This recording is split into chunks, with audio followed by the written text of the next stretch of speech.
Tudo bem, chefe Julima? Tudo ótimo, Prazer maravilhosa. imenso. A senhora Tudo tá boa? bem, muito bem, muito Tudo bem, Mosquitão? Você tá com uma cara melhor, hein? Mais hidratado. Ainda meio abatido, É. né? Já estão até Você perguntando tá com se algum ele problema particular que você queira desabafar? Não. Não? Mesmo? Não, pensando bem, não. Tem certeza? Eu tenho. Qual? Com a cervejaria Patagônia. Você tem esse problema? É um problema específico. Ele não consegue ficar Não longe. consigo ficar longe. Escuta, turma, hoje nós estamos aqui na nossa querida Largrio, em São Paulo. Você não Isso. conhecia Largrio, né? Não conhecia até o dia Marronzinho? que eu conheci. Quando eu conheci, passei a conhecer. E foi um negócio que valeu a pena Foi bom. conhecer, velho. Porque antes de conhecer, não conhecia. Olha que louco isso. Você viu que coisa? E aí Mas é você... maravilhoso isso aqui. Mas o legal é que você passou a ter mais conhecimento depois que você conheceu. É isso Não aí, é? cara. Esse papo hoje tá incrível. Né? Exatamente. Olha que as convidadas hoje colaboram. hein? Olha só, gente, nós estamos na rua Amaro Guerra, número 219, nossa queridíssima Largrio, do nosso Marcião Teté, este monumento que a gente arma Ferrari aqui, das certo? parrilhas. Qualquer churrasco que você quiser fazer nesta máquina, você faz. Você pode isso ser, aí. por exemplo, um mosquito. Vai lá, pega a carne e faz, não tem problema. Até Mas ele você faz. pode ser uma Julima. Certo, Rafa? Não, a Julima já é mais difícil de você ser, né? Não, mas você pode tentar chegar. Julima... Comprei no curso da Julima aqui, o link. Não, calma, sem Rápido, mexer. hein? Você tá rápido, hein, Ele é mosquito? rápido. Olha só, gente, hoje aqui neste nosso Talk Show, nós vamos fazer um negócio diferente, porque nós estamos entrando agora, daqui a poucos dias, horas, momentos, enfim, estamos em agosto e vai rolar campanha eleitoral até outubro. As pessoas vão sair candidatas e vão passar a defender teses e aí a gente vai fazer a opção da escolha em outubro, certo? Muito bem. E esse ano tem eleição, a gente fica falando de Bolsonaro, Lula, terceira via, não sei o quê, eleição para o executivo e tal, mas tem uma eleição importante que muitas pessoas não olham, que é a eleição do legislativo, que é justamente os 513 deputados lá, os 81 senadores e tal. Então o que a gente resolveu fazer hoje aqui? A gente pensou, a gente falou, vamos pegar e montar um debate, eu não sei se poderia falar debate, né? Porque a gente vai falar, 30 segundos, um minuto, vai lá. Tréplica. Tréplica, réplica, tipo, não vamos fazer isso. Mas vamos fazer um papo aqui sobre alguns temas que eu acho que são relevantes e que por muitas vezes a gente, não coloca o foco devido. É Né? verdade. Então, como o Marronzinho já adiantou aqui, nós temos hoje no Talk Churras as ilustres presenças que eu gostaria de apresentar. Tabata Amaral, deputada federal por São Paulo. Segunda vez que vem aqui no programa, já está acostumada aqui com a bagaça, certo, Eu vinha deputada? muito animada pela comida da Ju, mas também muito feliz de poder te reencontrar. Obrigado por ter O mosquito vindo. tá meio dodói, mas Tá. tá bem. Você viu que o meu Uma foi honra, primeiro, Marcelo. né? tamo E aí. aí, e aí foi a politicagem depois Oi? aqui da minha comida. A minha Exatamente. comida veio antes, tá, Paulo Matias? Exatamente. Acho que é assim, né? E para debater com Tabata Amaral hoje, nós temos ela que é economista, trabalhou no Ministério da Economia e agora também é candidata a deputada federal pelo Partido Novo, Marina Helena. Seja Valendo! Briguem! Vamos bater palmas para as convidadas. Vocês estão bem, meus não amores? seja essa pessoa. Eu sou da paz, foi só uma piada pra acordar essa plateia que aplaudiu pela primeira vez. A plateia tá viva! Viva essa plateia de Osasco! Graças a Deus. Plateia salariada. Eles são assalariados. Osasco e Caieiras. Eles vieram numa excursão só, eles vieram de micro-ônibus, sem Exato. ar-condicionado. Um Foi negócio horrível, assim, né? é bizarro É. mesmo, mas eles estão felizes que tem carne hoje, eles vão comer carne. Tá todo mundo muito feliz, né, plateia? Viu? Uma plateia animada, plateia A boa. nossa plateia é melhor do que a do Faustão. O Extremamente. Faustão tá entre a vida e a morte também, né? O Faustão tá com soro, né? Não, a plateia do Faustão é muito Meu Deus. boa. Não, que Elas boa, batem velho. palma. Não, elas Nossa, gritam faz pra nada. tudo, velho. Ela não tem noção, velho. O negócio tá com soro pendurado. O plateia do Faustão já era. Escuta, antes da gente entrar nessas questões aí que Sobre envolvem Faustão. Que envolve o Faustão. política, eu quero muito entender por parte da nossa chefe Julima o que nos une. Hoje, É. a comida que eu vou fazer, hein? Vou começar preparando uma linguicinha, só aquela linguiça de entrada que todo churrasco tem que ter. Claro. Tem que ter, né? É claro que as duas proteínas que nós vamos usar hoje são do Debete. E, em especial, eu vou fazer essa prime rib, que tá super marmorizada, tá Nossa, vendo? linda. Tá maravilhosa. Então, gordura entremeada vai trazer suculência, maciez pra nossa carne. E eu vou fazer com uma crosta de queijo grana padano, que é um queijo tipo parmesão, e farinha panko. No final eu vou colocar um pouquinho de limão, vai dar uma acidez e aí vai ficar bem legal, bem crocante. Espero Muito que bem. elas gostem. Turma, Debete, hein? Se vocês não conhecem, dá uma passadinha lá na rua Curumim, certo, Rafa? Número Isso aí. 1, para conhecer. O trabalho dos caras é impecável e a qualidade da carne também. E aí, meninas, tudo certo? Melhor agora. Preparadas para o ano eleitoral? Vocês são candidatas a deputada federal, mesmo cargo aqui por São Paulo, né? Exatamente. E aí, como é que tá? Até o dia 16 eu ainda sou pré-candidata. Pré. Também, né? É Tem porque essa a gente história. já fez a convenção. É uma coisa meio louca. Depois da convenção do partido, você é candidata, Mas não mas pode você não ser. pode pedir voto. E tem um detalhe, né? Vocês Mas a não gente é podem candidata. pedir voto, mas podem pedir dinheiro, né? Na verdade, não Muito deveria. louco. É sério isso, gente. A legislação eleitoral brasileira... Você pode pedir, tipo, uma promessa, assim, fulaninho, quando chegar dia Não, mas já 16, tem o doa pra crowdfunding, mim. né? Já Ah, tem, não, já pode tem pedir a pra vaquinha. Já, Mas aliás, você gente, pode é uma pedir voto para outra vaquinha. pessoa? Não. Não, tu não pede para ela e ela pede para você. Não, crime eleitoral, pode não. Não pode? Não, pode não. Eu Mas posso. a lei não faz muito sentido. Tipo, é complexa, nem sempre faz muito sentido. Muitas das leis não fazem muito sentido, né, Tabata? Mas a gente... Escuta, eu queria aproveitar vocês aqui, porque vocês são pessoas que, eu admiro e acho que tem bastante conhecimento para a gente poder fazer um debate de alto nível. Eu queria começar com um assunto que eu acho que esse assunto talvez ele não dê tanto engajamento, enfim, não esteja nas disputas políticas, aquela coisa toda tal, mas eu acho que é o cerne de toda a estrutura de um país, que é a parte educacional. E eu acho que o Brasil está vacilando demais na educação. Nós tivemos uma pandemia que foi uma desgraça, e as pessoas falam da pandemia de saúde, mas eu acho que teve uma pandemia na área educacional gravíssima. O que eu quero entender de vocês é o seguinte: vocês vão chegar lá. O que é o caminho melhor para a educação brasileira? A gente tem vários temas dentro que a gente pode abordar, mas eu quero que vocês iniciem um pouco a fala falando disso. Quem começa? Pode começar. Quer tirar para o ímpar? Não, ela começa, eu já vim aqui. Eu tomo na sequência. Ó, mas vai, vamos divergir, gente. Tá Por favor. muito. Não, Tá tá muito, vocês são amigável. Isso é muito de amigos. corte, a gente quer corte. Entendeu? Quem cuspir aqui primeiro. Sem dúvida, o ensino, hoje em dia, infelizmente, o ensino brasileiro é muito fraco, principalmente o ensino público brasileiro. Então, a gente tem um Estado que fracassou completamente. A gente hoje tem 84% dos nossos alunos que o destino deles é definido pelo CEP onde eles nasceram, e eles vão ter que estudar na escola pública determinada pelo Estado, e que, pelos índices todos que a gente vê globais, mostram que a gente tem uma grande máquina de analfabetos funcionais. A gente tem pouquíssimas pessoas que conseguem ler e interpretar um texto. Só para ter uma ideia, dos universitários, que é quase ninguém hoje no Brasil, a gente tem 38% deles são analfabetos funcionais. Leem e não conseguem interpretar um texto. Contas básicas de matemática. Então, é uma realidade que eu acho que é muito triste e que foi muito aprofundada depois da pandemia. Então, piorou muito, né? A gente foi o país campeão de escolas fechadas no mundo. E eu acho que isso tudo mostra esse descaso que você está falando. Eu acho que, normalmente, esses problemas são um reflexo, né? Eu acho que talvez a nossa sociedade não leve isso a sério. Então, e esse seja um reflexo disso. Mas do ponto de vista do caminho, eu pelo menos enxergo dois caminhos possíveis. Um caminho é a gente apostar no Estado como o resolvedor disso. Não, o Estado tem capacidade de promover educação, ou não, o Estado não tem essa capacidade e a gente precisa destinar essa capacidade para o setor privado, por exemplo. Como é que você enxerga isso? Vou pegar do que a Marina falou e já te responder. Eu tenho uma vantagem que é de já estar no Congresso, então tem coisas que eu consegui fazer, que agora é fiscalizar, tem coisas que começou, que agora é concluir, e tem coisas que foram impossíveis no governo Bolsonaro, que é tentar mais uma vez. E aí, para a gente ter um corte, nenhum governo colocou a educação como prioridade número 1 nesse país. E eu falo isso como ex-aluna de escola pública.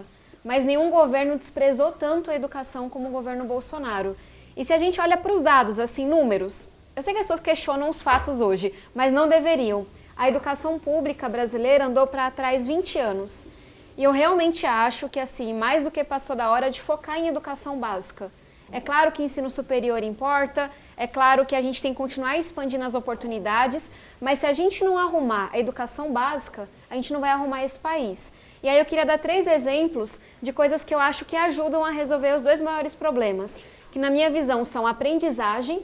Metade das crianças pequenas hoje não sabem ler e escrever, isso é em parte consequência da pandemia, e a questão do abandono e da evasão escolar.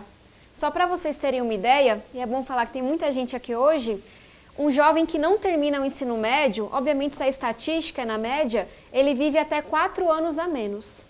Ou seja, não terminar o ensino médio condena você a uma vida mais curta.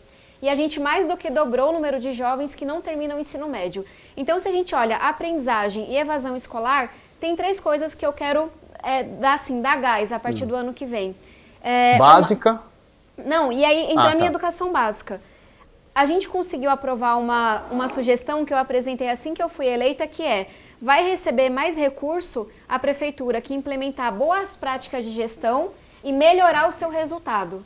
Porque hoje não tem incentivo financeiro para o prefeito investir em educação, melhorar a qualidade da alfabetização. E essa foi uma coisa que eu consegui colocar na Constituição, mas começa a valer a partir de 2023, tem que fiscalizar. Foi dentro do Fundeb. A segunda coisa, tem um projeto que dá um exemplo de uma coisa que terminou, outra que está no meio do caminho. O Brasil, ele tem muito preconceito com o ensino técnico. A gente criou uma hierarquia. É bom quem faz faculdade, quem faz técnico é quem não conseguiu, quem não pôde. Cara, isso não faz sentido. Tem que ser uma coisa só. Você faz o que é bom para você, o que você tem vontade. Então eu consegui já aprovar na Câmara, falta no Senado, o marco legal do ensino técnico. O crédito do ensino técnico, ele tem que ser validado no ensino superior. Ele tem que ser creditado. Olha, já fez 3 anos, vou debitar. Quanto mais falta? E aí a gente coloca várias coisas. Cria uma avaliação para ensino técnico que não existe e coloca que o setor privado e os jovens vão desenhar um currículo. O mundo todo faz isso, menos o Brasil. E aí, para finalizar, um exemplo de uma coisa que aí a gente não conseguiu avançar mesmo porque o governo estava contra, é uma poupança para o aluno de baixa renda que está no ensino médio. É uma coisa que foi testada em Niterói, testaram mesmo. Faz com um grupo, não faz com outro, vê o resultado. Você dá uma poupança com um depósito anual para alunos de baixa renda, reduz a evasão em 1/3 e aumenta o rendimento de toda a sala. Ô, Tabata, mas tudo que você está passando aqui para a gente é justamente com a presença estatal. Então, vou responder a segunda pergunta. Eu defendo a educação pública como uma competência do Estado. Para mim, são 3 coisas que são inegociáveis, que a gente não deveria falar sobre privatizar nunca. Educação, segurança e saúde. Mas eu não trago isso apenas como uma questão ideológica.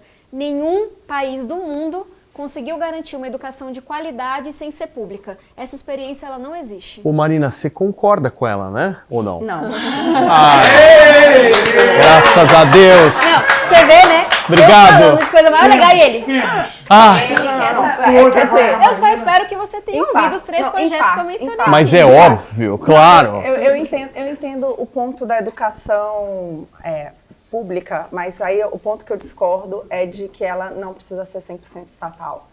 E eu acho que demorou para a gente testar novas formas, né? O fracasso da educação não é de hoje, a gente triplicou os recursos que a gente gasta com a educação.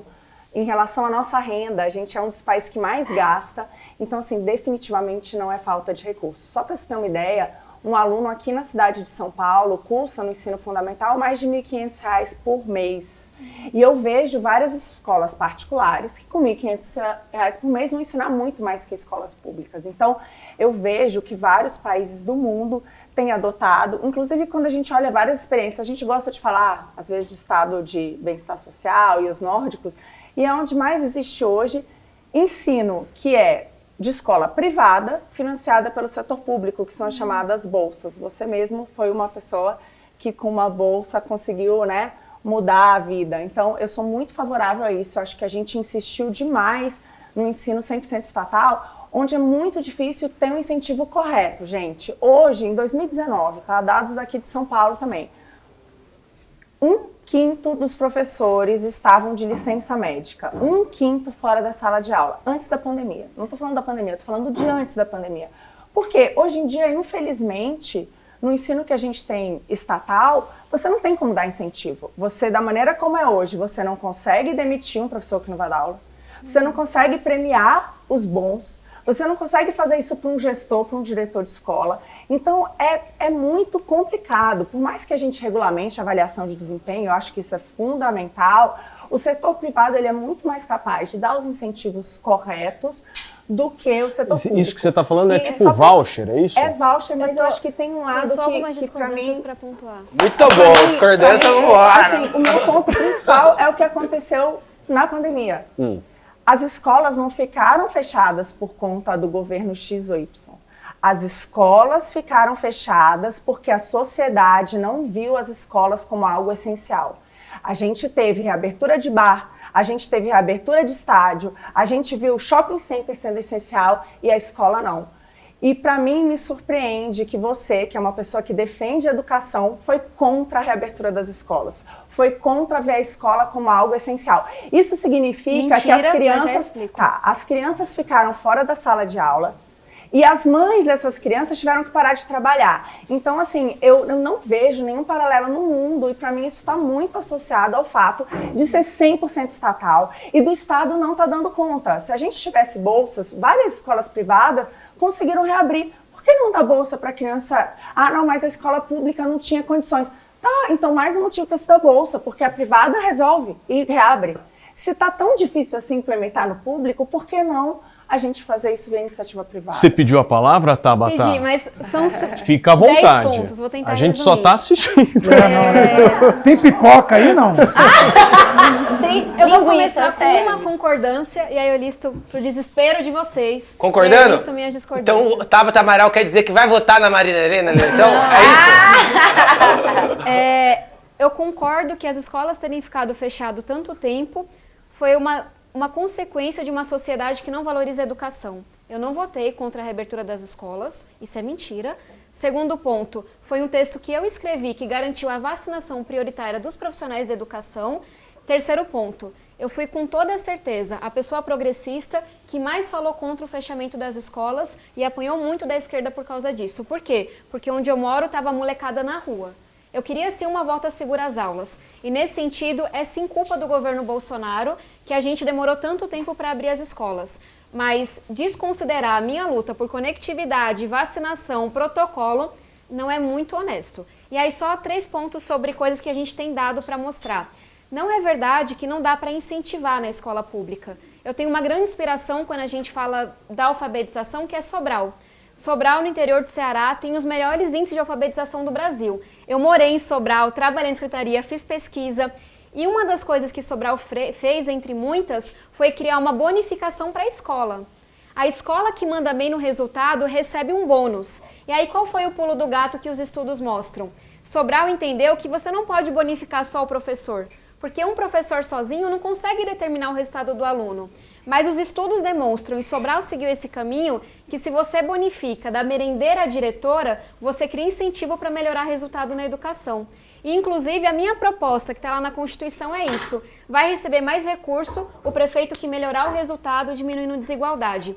E aí, só o último ponto, prometo, para não me alongar muito, eu sei que a pauta dos vouchers ela é muito importante para o Partido Novo, mas uma coisa que eu digo muito para o Thiago Mitrô, que está lá no Congresso junto comigo, e falo para muitas pessoas do Novo há uma confusão muito grande entre voucher, me fugiu a palavra, e charter school, que eu acho que é importante que vocês façam. Posso só fazer um pedido? Porque eu acho que quem está nos assistindo não faz ideia o que é voucher e o que é charter. Tô certo ou não? Vocês sabem o que é isso? Explica rapidamente o que é vou voucher. explicar. Shark é tubarão? Até porque eu sempre falo pro Não pessoal é do Novo, shark. eu brinco. Ou o No cara dia achando que que é tubarão. Puta Não, mas a gente tem que trazer pro português mesmo. Voucher é você dar uma bolsa. Você fala assim, um cartão pai, matricula onde você quiser. Charter é você pegar o recurso que iria para uma instituição pública e dar para um grupo diferente administrar. Contratem, inovem, tem ganho de escala, não é o individual. Tem uma literatura enorme, e eu estudo e trabalho com educação há quase 15 anos, que mostra que voucher nunca funcionou. Os Estados Unidos é onde isso foi mais testado. Muitos cientistas foram olhar, tem resultado? Muda. Voucher não funciona, charter funciona. Por quê? Ganho de escala. O ticket médio da escola pública é muito abaixo do ticket médio de uma escola privada boa. As pessoas falam, coloca os R$1.000 que você daria na escola pública, coloca os R$700. Cara, não, a escola privada que vocês estão pensando que são boas, custam 4 mil, como a escola em que eu fui bolsista. Custam 5 mil, 10 mil, 20 mil reais. E tem uma coisa maravilhosa que a nossa Constituição coloca, que é, o Estado não pode pagar mais para ele do que pagou para ele. Como é que o Estado vai dar um voucher maior para o cidadão B do que está pagando na escola pública para o cidadão A? Então, o ticket médio da escola pública não é suficiente. Eu quero que você responda ela. Você vai responder e daqui a pouquinho vai ter pergunta dos nossos jornalistas aqui na Sabatina. A gente é super preparado para isso. Tudo pronto aqui, hein? Super Daqui a preparado. pouquinho, por favor. Só uma correção. Voucher funciona assim. Inclusive, a gente tem boas experiências em países tem algum nórdicos. estudo pra mostrar? Com certeza, eu te mando. eu nunca achei Com nenhum. prazer, te mandarei. Aliás, Troca o o zap voucher agora. hoje em dia que Troca. mais funciona é como você dá um pacote para a criança e eles vão decidindo como utilizar. Porque alguma criança pode ter uma necessidade especial, ou pode ser que você queira guardar aquilo para usar na faculdade, ou você pode utilizar para uma diversas... Porque eu parto do princípio que cada indivíduo é completamente diferente. Cada criança é completamente diferente. E por isso que não dá para ter um ensino completamente planificado igual para todo mundo. Então eu sou muito favorável a que a gente tenha isso. Primeiro, que eu acho que é o ponto mais importante, liberdade de escolha, né? Essa ideia de que, o pai sabe melhor o que é bom pro seu filho. Hoje em dia, gente, da maneira como tá no Brasil, não tem escolha. Se você mora em determinado endereço e seu filho vai para aquela escola, se ele for sofrer bullying, se ele sofrer uma violência, se a escola tiver questão de drogas, de segurança, o pai não pode fazer nada. Aliás, ele nem pode tirar da escola, porque senão ele é preso. A criança não pode estar fora da escola. Então, assim, isso não dá nenhum direito da escolha. Por isso que tanto a questão da bolsa, quanto a questão de você contratar como é hoje em dia na maioria das creches aqui em São Paulo. Você contrata o setor privado para fazer a gestão, para prestar o serviço. E aí pode ter esses ganhos de escala e tudo isso. Essas duas formas, o que eu vejo com muito bons olhos e que é o mais importante nisso tudo, é o pai ter e a criança o direito de escolha, de acordo com as suas funções. Por exemplo, quem é dislexo? Tem hoje em dia lei em relação a isso, mas as escolas públicas não estão preparadas. Eu tenho certeza que se fosse uma coisa que permitisse uma parceria público-privada, talvez tivessem várias instituições privadas de ensino capazes de atender aquelas crianças e muitas vezes algumas com necessidades especiais. Então, é exatamente por acreditar que as pessoas são diferentes que eu acho que, sabe, tem que existir essa capacidade de escolher, Queridas, que eu acho muito difícil. Vocês não almoçaram, né? Vocês fiquem à vontade, linguicinha de Só entrada. só Aqui entradinha. não tem hidromel, é só high level, certo? Daqui a pouquinho tem um momento café, inclusive, que é aquele momento mais approach. Opa. Exatamente. Ô Marronzinho, você tá muito quieto hoje. Eu não queria, de maneira nenhuma, que você desestabilizasse o ambiente. Não, mas não vou fazer isso. Eu vim para pôr ordem nesse negócio, entendeu? Eu juntamente com essa plateia maravilhosa. O que eu fico pensando é, quando um político fala que não existe uma experiência no mundo, isso é uma prerrogativa definitiva para que não se tente? Na tua opinião, tá? Porque você usa muito esse argumento. Você usa esse argumento, não tem lugar no mundo que funcione. Mas eu achei a ideia pelo menos razoável. Será que a gente não pode tentar para além do mundo que a gente vive? Ou é muito arriscado? Primeira coisa, eu defendo a escola pública por princípio. Acho que é importante deixar isso claro. E tá tudo bem quem não defende. Mas eu não topo que a lógica do privado interfira em 3 áreas. Saúde, segurança e educação. Não estou dizendo que não pode... Mas saúde já interfere muito. Todo mundo aqui tem plano de saúde. Mas quando eu falo que não pode ser privatizado, é que tem que se garantir o público. Eu não sou contra planos Mas não é de garantido. saúde, escolas Nós não temos privadas. saúde garantida. Eu não tenho saúde garantida. Se eu não pagar meu planinho de saúde lá, eu não vou ter saúde de qualidade. O SUS tem muitos problemas, mas eu só tive o SUS por boa parte da minha vida. E apesar de todas as reclamações que eu tenho de fila, chegar às 5 da manhã, eu cheguei aqui por causa do SUS. Não estou dizendo que não tem problema, mas só para te responder e aí já te devolvo a bola. Por princípio, eu sou contra a privatização dessas 3 coisas. E quem me conhece sabe, vamos privatizar tal empresa? Não sei, vamos debater, vamos ver. Então tem uma coisa de princípio para mim. Mas quando eu estou debatendo, eu acho que é importante olhar para outras experiências. Por quê? O Brasil é campeão de achismo. Acho que essa ideia vai funcionar. E é muito caro testar essas ideias sem a gente olhar para estudo. Então, não é como o argumento de não quero ouvir sua ideia. É no argumento de, olha, me parece que não é um bom caminho, porque os estudos mostram isso. Porque é muito caro testar coisas num país com mais de 200 milhões de habitantes. É muito perigoso. E aí tem só um terceiro ponto, que eu acho que os dados nos ajudam. É importante falar do Brasil real. não é verdade que tem dinheiro sobrando na educação. O problema da educação não é só dinheiro, é gestão também. Mas a gente tem muitas escolas, mais da metade delas, que não tem internet de qualidade. A gente tem escola que não tem saneamento. A gente tem escola de lata. Dizer que o dinheiro está sobrando é desconhecer essa realidade. Então, quando eu falo do ticket médio, o que é essa palavra complexa? É quanto que o Brasil está investindo por aluno Dinheiro nesse público. Brasilzão. Antes do Fundeb, sem o Fundeb, que é esse fundo que redistribui, tem escola que tem ticket médio, investimento por aluno, de R$400. E aí eu questiono a vocês, com R$400, em que escola privada que essa molecada vai estudar? E aí só uma última coisa, a gente tende a achar que tudo que é privado é bom. Não sei se vocês sabiam, mas não só a educação pública do Brasil fica abaixo da média do mundo, como a nossa educação privada é muito pior do que em outros países, e na média, uma escola privada no Brasil vai pior do que uma escola pública. É que as pessoas tendem a pensar na Avenues, no Etapa, no Objetivo. É mentira, Tabata. Desculpa, é mentira. Não é isso. Posso só terminar esse Não é. Com o mesmo valor de custo por aluno, as privadas no Brasil são muito superiores às públicas. Não é verdade. O rendimento no IDEB Tem um das estudo do Banco Mundial sobre isso, cara, de 2017. Não é possível. Gente, a gente não está concordando nos fatos. Não, eu não a sei se gente eu não pego tá o concordando Google, eu nos pesquiso. fatos, Mas a deixa eu gente tá terminar e aí falando nos você devolve. fatos. Eu acho que essa é uma premissa básica para a gente dialogar. Com certeza. O que a gente tem mostrando é que as escolas privadas no Brasil, na média, não vão melhor do que as públicas. As pessoas tendem a pensar nas americanas, internacionais, e não nessas escolas de bairro, que é a realidade de quando você paga 300, 400, 500 reais de mensalidade. Então, só alguns argumentos. Não é que a gente não pode debater, mas são coisas que me levam a achar que esse não é o problema da educação. Fala, Marina. Bom, em primeiro lugar, esses fatos, então a gente está lendo o mesmo dado de maneira muito diferente, porque o que eu vejo é escolas hoje com o mesmo valor, as privadas são melhores.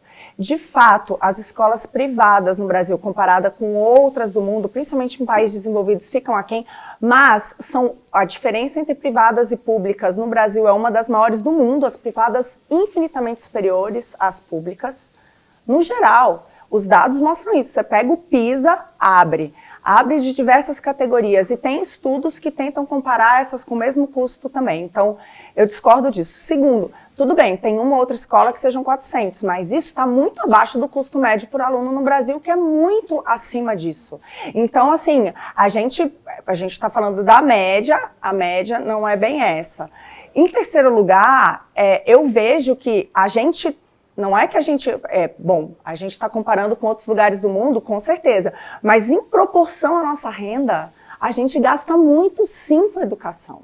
Não tem como. E você falou do Fundeb, e eu acho que um dos maiores retrocessos que já existiram na educação no Brasil nos últimos anos foi exatamente a aprovação do novo Fundeb. E duas coisas que me preocupam muito. Uma foi a ampliação do gasto, que é obrigatório que seja dado para professores concursados de escola pública, que hoje em dia eu acho que esse é um grande problema da educação no Brasil, são os sindicatos de professores, sim, e a gente ampliou isso, passou de 60% do total do fundo para 70%.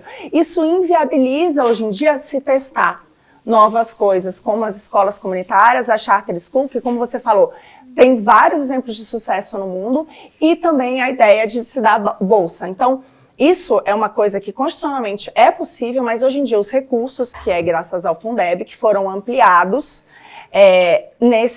vão fazer com que a gente continue amarrado a esse estilo totalmente estatal que não está funcionando, gente. Posso trazer um dado? Por favor. Achei que ia demorar mais.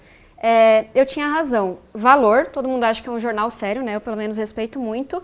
Aluno do ensino público custa até R$415 ao mês. É o mínimo, até 400, é o mínimo que ele custa em um lugar.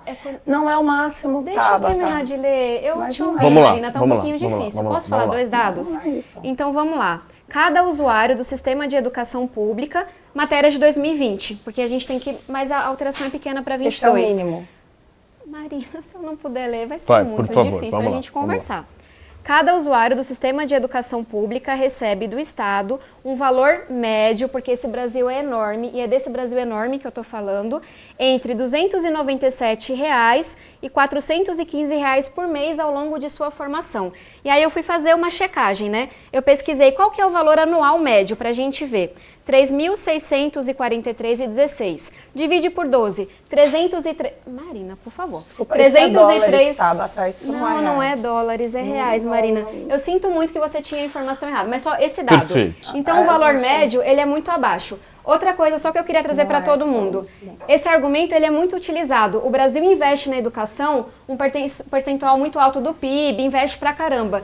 Gente, essa conta não é muito inteligente. Por quê? O Brasil hoje é um país mais pobre. O nosso PIB é menor. E a gente, graças a Deus, porque o nosso desenvolvimento econômico depende disso, tem um número de jovens muito maior. Então, o investimento por jovem do Brasil fica lá embaixo no ranking. Sim. Olhar o percentual do PIB não é a melhor conta para a se responder, fazer. porque os meus jornalistas estão aqui um pouco inquietos. Por favor.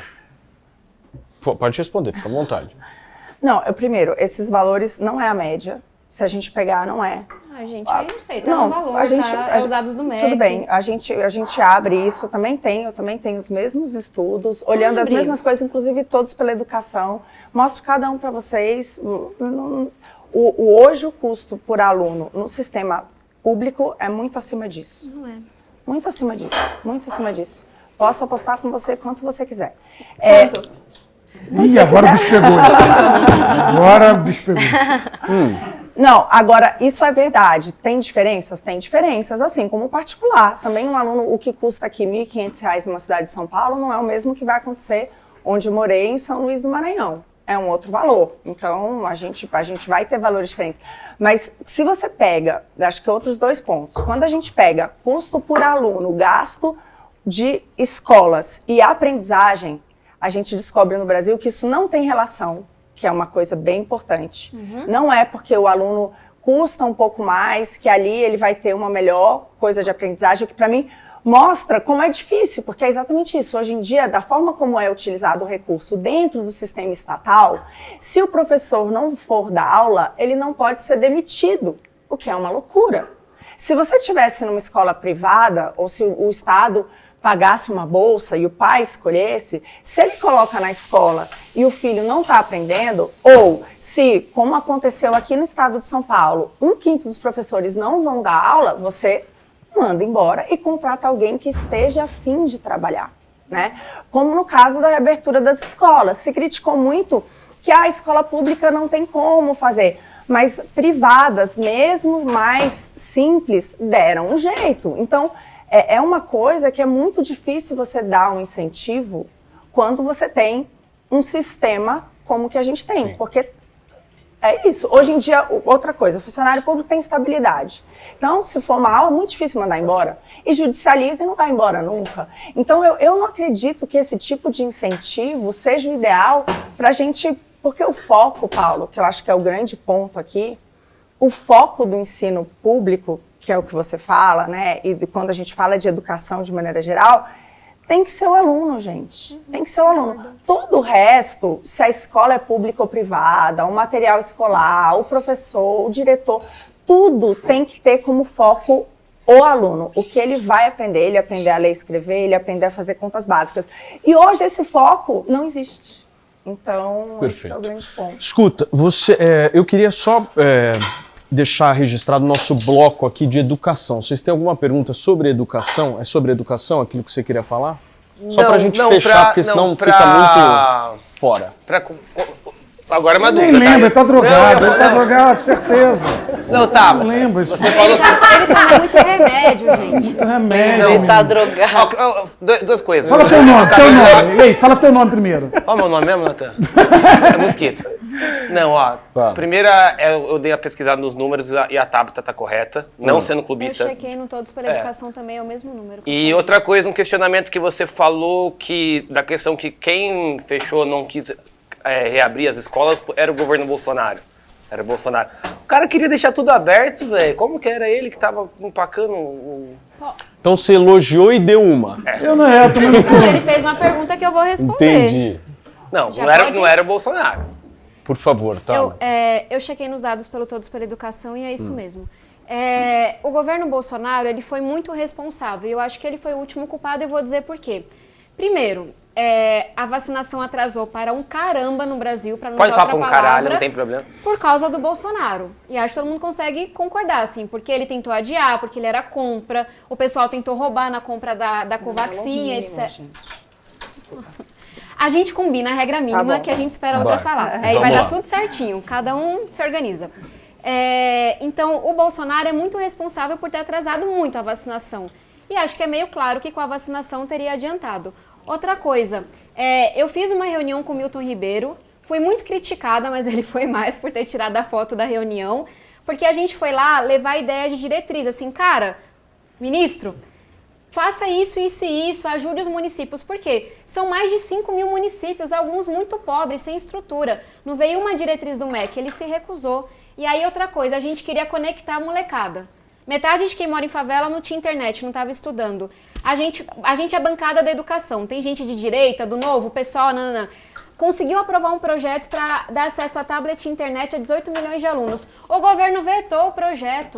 Aí a gente foi lá e derrubou o veto. O governo entrou na justiça falando que o nosso projeto era inconstitucional. Resultado, o recurso está chegando agora, 2 anos depois. Eu não vou me alongar, mas assim, foram contra a vacinação, foram contra a internet, não deram diretriz, sistema de educação. Deixaram 5 mil municípios se virar, 27 estados não foram capazes de organizar um sistema para ajudar os municípios menores. Aí fala do ministro na entrevista, vários questionamentos que a gente mandou ele. Isso não é responsabilidade do MEC. Como assim? A lei diz que o papel do MEC é coordenar os esforços e apoiar os que mais precisam. Lavar as mãos, não fizeram nada, só corrupção. Então são responsáveis. Você quer responder? Só para a gente partir para a próxima pergunta. Vamos lá. Não, rapidamente. Primeiro ponto aqui, ó. Tá aqui, a gente tá com problemas mesmo, mas a gente vê. O governo federal definiu um repasse mínimo anual de 4.677 para 2022. Mínimo, gente, por aluno. É o mínimo, isso aqui não é média, é o mínimo. Nenhum aluno pode receber menos que isso anualmente. Então, esse valor que você está falando é o piso. É o piso. Nenhum aluno pode custar menos que isso, mas na média é muito mais do que isso. Posso ver? Pode ficar à vontade. Esse é o valor mínimo. Os valores todos do Fundeb normalmente são valor mínimo. Nenhum aluno pode custar menos que. Nunca é média. Então, isso é um ponto importante. Mas eu realmente trabalhei muito na questão do Fundeb. Isso daqui é tipo uma meta que eles estabeleceram, não é o que acontece na prática. Esse dado é a média. Tá. Assim, gente, estudem. gente. Valor médio por aluno. Cada um tira sua As conclusão. fontes são diferentes. Eu já entendi. Pega a planilha lá. Planilha do Excel e vamos tentar... Pega lá. Você quer falar sobre educação, Ju? Tem alguma coisa de educação? Mas Tô só mais uma focadíssima, coisa daqui a sobre a pouco eu questão vou. que ele falou do governo e do que deixa as escolas abertas e fechadas. Hoje, vamos lá, hoje o dinheiro vai para os estados e municípios. A maior parte da política pública hoje em dia de educação, a gente pode discordar aqui se isso está certo ou se isso está errado, tá? Mas hoje esses recursos são completamente descentralizados. É um fato. A política, hoje em dia, principalmente a parte da alfabetização, que eu concordo que é o básico, que é importante, ela é municipal. O que teve no governo, que eu diria assim, uma grande discussão que teve a nível federal, que foi, eu acho que uma das mais importantes, que foi parar no Congresso, foi exatamente essa. Vamos tornar educação uma atividade essencial? Essencial significa o quê? Ela tem prioridade na abertura? E você foi contra a Tabata. Então, assim, o que eu quero dizer é, os municípios e os estados, eles podiam resolver sim a questão da reabertura. Só que sindicato de professor hoje é uma das entidades mais fortes no Brasil. Batalharam contra, sim, e todo mundo ficou refém, e as crianças ficaram reféns. Então, quando eu falo da questão de fazer parceria público-privada, de dar bolsa para o pai escolher onde vai colocar o filho, é para acabar com essa questão, porque eu não acho que a criança tem que ficar refém disso, entendeu? Então, só para terminar esse ponto. Pediu? Não, pedi não. Eu tô achando lindo esse debate, maravilhoso. Muito melhor que aqueles debates mesquinhos que o Paulo conduz em outra emissora que não é. Paulo, Que envolve o Guga Noblar. Não fale convidar pra mal emissora também. de onde eu trabalho. Não posso falar mal. Eu amo o Guga, eu tô brincando. O Guga é um amor. Né? É um Escuta, desamor, não, né? mas eu tô falando, ô, gente, esse ponto aqui do Marrom é importante que, assim, a gente tenta ao máximo, é óbvio que, né, no momento polarizado, difícil que a gente tá no Brasil em relação à política, a discussão sempre parte por, ou você é Bolsonaro ou você é comunista, aí ficou nisso, aí, meu, aí de repente você tá, ou é Não, a gente comunista, tá ou vendo é... duas pessoas falando sobre educação, pontos de vista É, diferentes. Eu acho isso tinha que ser o debate a nível Exato. nacional. Vamos Exato. debater o que fazer. Exato, Né? estamos discutindo a prática Exatamente. aqui, aí vocês Inclusive, divertem, aceita estão uma trazendo cervejinha? dados aqui. Quer, você aceita Quer agora? dar uma relaxada? Dá uma Não, relaxada. Não vem com cerveja, querido. São duas damas. Ô, não é da tua laia, não é da tua estipe, entendeu? Ei, mas só pra isso, eu gosto de cerveja, tá? Mas são classudas demais pra beber no gargalo no programa classudo como esse, entendeu? Exato. Não dá, velho. Daqui a pouco tem momento café aqui de É, taça, que é outra querido. Você tá parada. querendo já Mas traz meter uma a breja cerveja. pra mim que eu quero, eu sou maloqueiro. Ju, você tem pergunta sobre educação ou Não, quer esperar? tô bem. Eu tô Eu tô tenho uma. focadíssima aqui na minha... Eu tenho uma que eu queria trazer aqui, se vocês me permitirem, que teve bastante polêmica, eu acho que é um tema legal da gente tratar aqui, que é a cobrança das universidades públicas, né? Como é que vocês enxergam esse tema? Por exemplo, quem tem mais condição? Um cara, uma pessoa, sei lá, que fez um colégio que custa 4, 5 mil reais. Ele pode pagar a universidade, por que ele não paga? O que vocês acham? Vocês são a favor ou contra isso? Eu sou contra a cobrança de mensalidade em faculdade pública, por várias razões. Acho que uma é por entender que o ensino superior deve ser de amplo acesso, mas eu sei que a gente tem um problema de financiamento, que eu acho que é o que motiva essa coisa. Quando a gente... O Marcelo já vai brigar comigo. Quando a gente olha para o mundo, e eu fiz isso porque eu sou estudiosa, eu acho que eu posso aprender com outros Mas países. é válido, tô gostando. Tem dois modelos diferentes de você trazer recurso privado para o ensino superior. Os brasileiros tendem a conhecer mais o modelo americano, que é esse, você cobrar mensalidade. Esse modelo me incomoda, por quê? A gente tem um problema enorme hoje de saúde mental, inclusive, do endividamento das juventudes americanas. E aí vocês já ouviram falar sobre isso, né? Que os jovens estão super endividados nos Estados Unidos. E aí o pessoal fala, não, mas você vai definir uma taxa. E o projeto que o Kim estava lá relatando, se eu não me engano, falava, não, o reitor vai definir uma taxa. Mas, cara, quem me diz que essa taxa, essa barreira de entrada, vai ser definida de um jeito que de fato não deixe ninguém para fora? Vou dar um exemplo. Enem, não sei se vocês sabem, tem uma taxa de inscrição super pequena, R$ 89,00. Mas todo ano, milhares de jovens não conseguem pagar a taxa porque ficam R$2 acima do valor que definiram. Tanto que eu gastei um tempão com o meu time esse ano para achar esses jovens, conseguir dinheiro e pagar a taxa deles do Enem. Então, eu acho que vai excluir, deixar na mão do reitor, definir qual é o valor, etc. Tem um outro modelo que traz recurso, que é o modelo australiano. E vou logo dizendo que é esse eu apanho da direita, da esquerda, mas já apanhei tanto que vou falar de novo. O que é diferente do americano? Ele não tem cobrança na entrada, a faculdade realmente é gratuita. Mas se, e somente se, ao longo da sua vida você atinge o patamar alto de renda, vamos colocar acima de R$40 mil por mês, que é o teto do serviço público, por isso que eu faço esse paralelo. Você vai ter que pagar em percentuais pequenos pela educação que você fez. Eu gosto muito desse modelo, porque não tem endividamento. E foi muito legal, porque o povo lá me xingando, se degladiando da esquerda e direita, e uma pessoa foi lá e falou assim, gente, eu moro aqui, é muito legal, não sei o quê. E tem uma coisa de contribuição. Não importa a formação que você fez. Se aquela faculdade te permitiu ser um mega influencer, uma cirurgiã plástica, um Faria Limer, você está retribuindo porque aquela faculdade foi importante. Mas já o cientista, o professor, o químico... Eu acho que é justo a gente pagar pela formação dessa pessoa, porque a contribuição que ela dá para a sociedade é muito maior do que o salário Mas que tu ela vê lá na recebe. frente, quando ela se formou, Só já depois tá de se boa na formar, chão. se atingir. Eu tenho um método mais fácil, que eu acho. Qual? Chegou de Land Rover, paga. Chevette não paga. Acho razoável. boa, Tu fica eu o reitor acho. aqui na porta. Land Rover, mensalidade. É óbvio. Chegou de Chevetão, o cara não vai pagar, velho. Corsa. Corsa. Chegou lá de mas- Corsa. Tem um Corsa 2 portas, ele não vai pagar, velho. Mas, Marrom, eu concordo com você. O que eu acho só um complicador é que é o seguinte, gente, o teto hoje do serviço público é R$40 mil. Só que a renda média do brasileiro é menos de 3. Então, o que a gente está falando é um país pobre. E hoje, quem paga imposto no Brasil para financiar o filho do rico que estuda em universidade pública é o pobre. É o Porque pobre. quem mais paga imposto no Brasil é o pobre. Quem ganha até 2 salários mínimos, quem ganha até R$ 2.500 por mês é quem paga metade da renda de imposto.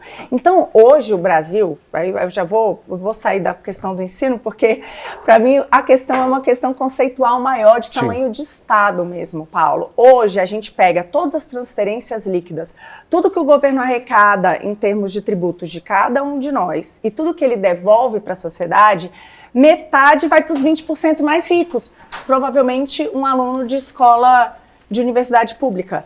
E 5%, pasme, 5% para os 20% mais pobres. Eu acho que a questão da não cobrança de mensalidade nas hoje universidades públicas é um desses mecanismos de desigualdade de renda, porque é isso, é o pobre que não tem escolha, que tudo que ele vai comprar, a linguiça, o pão, tudo, ele paga imposto alto, mais da metade da renda dele fica em imposto e ele está financiando a faculdade mas eu acho que vocês duas... Eu achei da Austrália bem interessante. Eu acho que com o nosso nível, Tabata, hoje de renda, eu sempre me pego na realidade, né? Se a gente é um país em que cada um de nós tem uma renda de menos de R$3.000, tudo tem que ser de acordo com essa renda. Primeiro, esse bolo, assim, eu vejo assim, a gente precisa crescer, antes de tudo. A gente foi um país que está há 4 décadas perdidas desde que eu nasci. A gente não cresceu nada comparado a outros lugares do mundo. E eu vejo o que outros países do mundo fizeram, que é muito liberdade econômica. Então, dado que a gente já gasta 6% do nosso PIB, ou seja, a gente gasta com educação proporcional à nossa renda bastante, eu acho que um dos erros é exatamente isso. A gente gasta demais com faculdade pública para filho do rico e pouco com ensino básico para criança pobre saber ler, escrever e fazer conta básica. Então eu sou a favor sim do rico pagar a faculdade e a gente pegar esse recurso porque não cabe mais recurso. Eu não vou aumentar a tributação do pobre, entendeu? Então eu faço conta assim, fazendo conta não cabe. Se você é contra ou a favor o modelo australiano? Eu acho que hoje em dia, com o ensino que a gente tem, eu não vejo que isso seja prioridade. A prioridade é o ensino básico. Os recursos já estão aqui, gente. Os recursos já estão. É que nesse modelo australiano também não tem imediatismo, né? Isso vai ser resolvido aqui. A próxima geração vai começar a pagar o que e é depois, né? É depois. O que ela está sugerindo é que se pague hoje, para tentar resolver hoje. Não, mas eu acho que dá para vocês chegarem num consenso. Eu pelo menos enxergo assim, que hoje no Brasil o pobre paga a faculdade do rico. Hoje, nosso atual cenário. Só dá um complicador, assim. Hoje, metade de quem está na USP vem da escola pública. Então, sim, tem muito rico que o pobre está pagando educação, mas por causa do SISU, da lei de cotas, ProUni, mudou o perfil de quem faz faculdade de elite nesse país, pública e privada. Só para a gente lembrar disso e lembrar do que aconteceu com a taxa do Enem. Perfeito. Mas metade, quantos são pobres e quantos são ricos no Brasil? Se é metade, é bem mais concentração de renda ali do que em qualquer outro lugar. Vou falar uma coisa, isso que o Marrom falou realmente incomoda. Tipo, o cara que, sei lá, pagou R$5.000 numa escola bilíngue em São Paulo para se formar o resto da vida. Tá lá de Land Rover e tal. Chegando todo pimpão na universidade pública, até tendo feio, condição, tipo, é feio. Eu acho feio, eu acho um negócio bem feio. Tem uma coisa também, de novo, tem aquele princípio meu de que eu acho que uma parte da educação realmente tem que, assim, a educação tem que ser pública e ter espaço para iniciativa privada. Mas tem uma coisa do que é viável, sabe? Eu acho que esse modelo australiano, ele é uma coisa que a gente teria muito mais condição de implementar no Brasil. Pensando do congresso que eu conheço, sabe? Então eu sei que é uma ideia diferente. Seria um pouco mais meio do caminho, viável, não... mais viável. Por exemplo, é uma forma de trazer recurso do setor privado que eu apoio. E eu acho que outras pessoas da esquerda poderiam apoiar. Porque também ideias boas existem, né? A gente precisa pensar em aprovar, né? O projeto que o Kim estava relatando foi assassinado lá na CCJ, nem vai andar. E eu teria votado contra. Então, só para a gente se abrir, os Estados Unidos não é o único exemplo que existe no mundo. E tem um problema grave de endividamento, sabe? Essas linhas, gente, de definir quem vai pagar ou não vai pagar, elas acabam excluindo muita gente se elas não são bem definidas. O Enem é um exemplo. Se eu pudesse, ampliava bastante quem que não vai poder pagar. Porque todo ano a molecada da escola pública decide que não tem R$90 para pagar a prova. Não, a única questão é essa coisa de corte, porque quando a gente fala assim, só vai poder pagar quem ganha mais do que R$40.000, tipo, isso aí é nem 0,5% da população do Brasil, entendeu? O que eu quero dizer é isso, assim, a realidade do brasileiro é muito abaixo disso, assim. Então, quando a gente fala que a renda média é R$3.000, mas mais de metade da população vive com menos de 1.000. Então, assim, entendeu? Mas então, tem assim, valor 40 é o cara... Quer sugerir? Não, o meu ponto é, talvez a renda média, quem é acima da renda média tem que pagar, porque a gente, infelizmente, é um país de muitos miseráveis, entendeu, Tabata? Então eu vejo, o que eu vejo hoje? A gente tem um Estado que ele é um Robin Hood às avessas, ele é muito ruim, é isso, metade de tudo que ele gasta vai para os 20% mais ricos, tá? E 5% vai para os 20% mais pobres. Então, quando eu vou falar de política pública, num país que já tem a maior carga tributária entre os emergentes, que é o mais endividado, tem a pior combinação dívida-juros do mundo, ou seja, a gente está deixando uma trolha para minha filha e para as futuras gerações. Então, assim, que já tem toda essa complicação, a gente não cuida das nossas contas, a gente não só a gente assim, a nossa geração já está ferrada, mas as futuras também, dado o nosso estado, da maneira como ele faz. Então, vendo isso em consequência, que eu acho que qualquer política pública daqui por diante deveria ser pensada assim, pô, isso aqui tá olhando os 20% mais pobres, porque esses que estão menos Estado, então vamos focar neles, entendeu? Eu acho que qualquer coisa adicional deveria ter o foco neles. Rapidinho, só pra gente girar. Mas é 30 segundos. Por favor. Muito rápido. Um tweet. A provocação. Uma provocação que geralmente eu faço para os meus colegas do Novo é: por que querer que quem recebe 2, 3 mil reais pague para fazer faculdade e não ser a favor e defender firmemente fim de super salários? Tem desembargador que recebe 400 mil reais por mês no Brasil. Taxação de jatinho. Não são taxados. Você paga pelo seu carro, mas quem tem um jatinho não paga.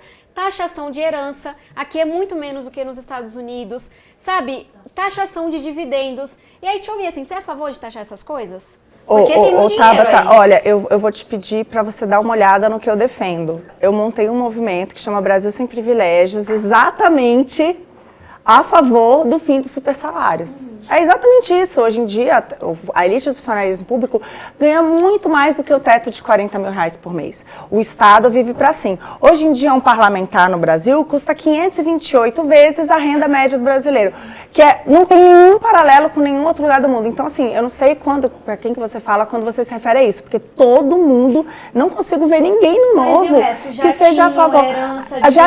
Jatinho, Tabata, vamos lá, olha só. Eu fui trabalhar no Ministério da Economia, tá? Numa pauta de privatização. E eu vou te falar o que me motivou. O que me motivou foi ver bilhões e bilhões do nosso dinheiro, do pobre, indo pagar empréstimo para empresa grande. Tá? O que me motiva, assim, é brigar contra um monte de subsídio que a gente tem. Então, tamo junto. É pior do que isso. O BNDES financiava um monte de jatinho, um monte de helicóptero, um monte de coisa da nossa elite. Eu acho isso tudo um crime. Então, assim, a gente tá muito igual nisso. Então, você não pode dizer, não, o pessoal do Novo é contra. Não, veja bem. Contra subsídios, somos. Contra subsalários, somos também. A questão da taxação de grandes fortunas, especificamente, aí eu vou te falar, olhando toda a experiência do mundo. Quem fez isso está voltando atrás. Porque o que aconteceu? As pessoas foram embora do país. Herança, dividendos e jatinho. Então, de novo, a questão da herança, quem fez, dependendo do tamanho da taxação, o que está acontecendo? Foi o que aconteceu com a França, um monte de país está voltando atrás. Por quê? Porque as pessoas foram embora do país. Então, eu acho que essas coisas têm que ser estudadas e no resto, tudo concordo com você. Então, eu acho que é complicado dizer, olha, vocês são contra. Não Desculpe sei. Interrompê-las, mas é que a carne fica fria e aí... É verdade. Vamos né? bater um papo nós aqui. O que eu acho é o seguinte, fiquem à vontade, garfo e faca. Toca uma musiquinha pra gente. Calma, só um minuto, calma. Enquanto elas comem, a gente daqui a pouquinho vai falar de cota social, cota racial. Isso é importante ainda a gente falar. Você quer que eu corte pra você? Daqui a pouquinho a gente vai falar só nisso. Só pra ficar o prato bonito. Se vocês quiserem, eu corto. Nossa, Tudo bem, querida? Tudo bem, meu Deus. Imagina. Desculpa atrapalhá-la, viu? Tá tranquilo. Gente, olha só. Nossa, eu vou dar um mandando pause mal, aqui enquanto Marina Helena e Tabata Amaral degustam a comida da chefe Julima maravilhosa, que, aliás, esse filé aqui, a plateia vai ganhar... Não Não? tem, mas eu Ah, não tem. Eu vou doar um pouquinho tem. que sobrou aqui. Gente, desculpa. Leva não leva tem. tudo pra ele. Pode levar, leva É aí. sacanagem, tá? Não, tô Não tem brincando. nada pra ele? Escuta, eu tá preciso dar um maravilhoso. recado importantíssimo da nossa Home Delivery BR. Se por um acaso você que está nos assistindo, você trabalha com comércio, você quer importar, exportar produtos para os Estados Unidos, a nossa Carolzinha tem um recado importante para dar dessa grande parceira nossa. Roda. Escolher uma transportadora para continuar crescendo no cross-border nunca foi tão fácil. Só a Home Delivery oferece integração e sincronização de sistemas personalizado, processos automatizados, tarifas competitivas e a segurança que o seu pacote será entregue ao seu cliente em qualquer CEP do Brasil. Continue crescendo com quem entende. Envie com Home Delivery BR. Muito bem. E aí? Elas estão comendo ainda. Carolzinha já falou. Carolzinha não. Quanto custa esse espaço? Você viu? Vou comprar também. Você não achou rápido? Eu achei super rápido. Ou eu fiquei sabendo que você usa Ervic também, né? Eu uso Ervic. Tá valendo falar de Ervic também? Eu uso. É, Não, cara, Ervic é parceira, pô. é parceiro, né? Eu tava realmente acabando o meu cabelo aqui. Caramba. Sabe aquela grama desfalcada, aquele campo onde o goleiro pula, é o que menos tem grama? Tava assim, e meu filho me chama de coroinha. Ficou coroinha. bom, hein? Não, tá ficando, tá começando a nascer. Não é milagre, não, gente. Também passou. Ai, marrom é mentiroso, tô passando há 3 dias, tô careca. Não é isso, filho. Não Deixa vai. eu ver aqui, mano. Paulo. Não, melhorou bem, pô. Deixa eu ver Tô te aqui. falando. Porra, melhorou Milagre, pra não tem caramba. milagre. Tô te falando. Mas você sente, a tua autoestima vai voltando, você fala, já vou até baixar que eu vou cumprimentar as damas assim agora. Mas não tem solução imediata. Fica Não. um resquício. 40 dias eu comecei a sentir um negocinho e agora eu tava fazendo relaxado. 40 dias, uma vezinha, só 2 jatos pra economizar, que esse bagulho não é barato. E tal. Agora eu tô passando de manhã e de noite. Você tem música aí? Do que daí? Sei lá, do que você quiser. Você sabe que o YouTube fica derrubando quando a gente canta muito. Então eu tenho que cantar Mas músicas você, inéditas. mas eu acho que você como um bom improvisador aqui, eu não quero de maneira nenhuma te colocar numa saia Uma justa. saia justa. De maneira nenhuma. Mas assim, um resumo do que a gente conversou até agora. O que você acha? Vamos falar de educação. Ó. Isso mexe com o coração. Esse debate foi tão bom. Agora as duas ali batendo esse rangão. Tava com fome. Chegaram de viagem, homem. Chegaram aqui e resolveram devorar. Pra isso não tem educação para mostrar que estão comendo. Comendo tudo. Não param nem de Insere o mosquito agora. Não param nem de mastigar, porque se não comer direito fica esquisito. É melhor comer tudinho pra não parecer um mosquito. Que aparência é essa? Me diz essa conversa. Mosquitão, você tá bem, né? Você tá meio triste. Ele só apanha nesse programa, Paulo Matias. Você tá bem? O que você tá achando desse debate? Achando legal. Eu tô com É, o tô negócio aberto vendo. agora, Você tá então adorando. Eu vou sair com alguma candidata. Vai? Eu quero ver quem Bom. você vai falar Esse que vai falso, votar na hoje. última vez falou que ia votar em mim. Temos o replay, Viu? produção, sacanagem. Não... Coloca aí o replay. É óbvio. Puta falso. Bom, gente, chegou a hora da nossa sabatina aqui. Jornalistas apostos, preparados, por favor, Agora vale pergunta. qualquer assunto.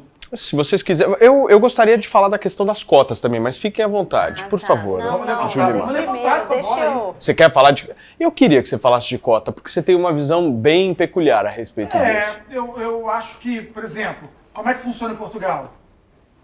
Eu tô perguntando, eu não sei.